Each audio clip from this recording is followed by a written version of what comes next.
지금부터 제44차 수석보좌관 회의를 시작하겠습니다. 대통령님의 모든 말씀이 있겠습니다.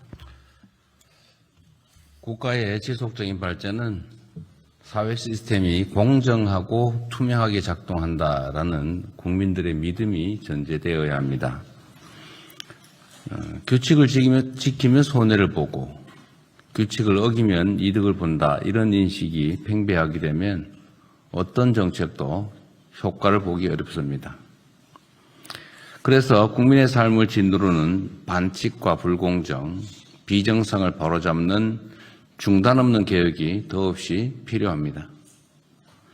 이를 통해서 공동체 전체의 연대와 신뢰가 굳건해지면 대체불가 대한민국으로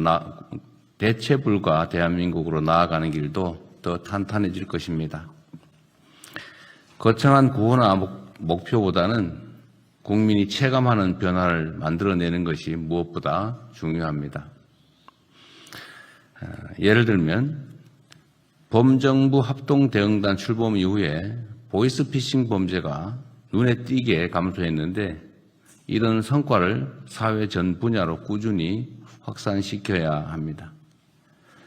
매점 매석, 담합, 주가 조작, 국고 부정수급 같은 경제질서 교란 행위와 디지털 성범죄, 마약, 중대재해, 공직부패 등은 국민의 삶에 매우 큰 피해를 입히기 때문에 보다 집중적으로 대응해야 합니다.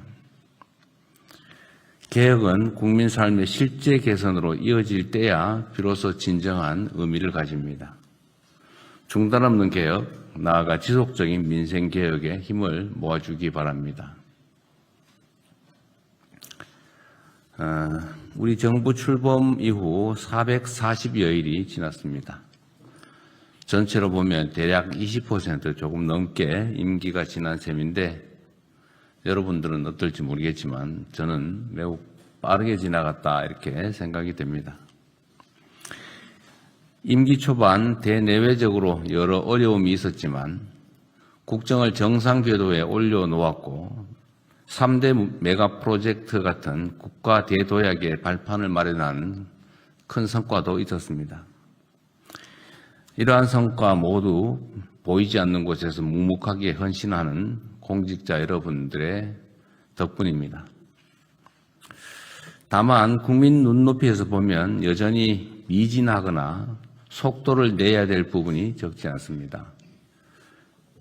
특히 정책 수립 과정에서 민생 현장의 실정이나 국민들의 수용 가능성을 충분히 살피지 못하거나 또 정책 집행 속도가 기대에 못 미치는 경우도 매우 많습니다. 역대 정부들에서도 임기 초반에 긴장감이 느슨해지는 시기에 공직기강 회의로 국민들의 신뢰를 잃는 사례가 자주 발생했습니다.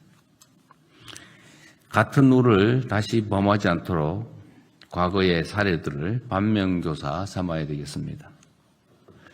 이제 다시 심기일전해서 임기를 새로 시작한다라는 마음으로 신발끈을 다시 메고 국정 속도를 높이는 데 총력을 기울여 주시기 바랍니다.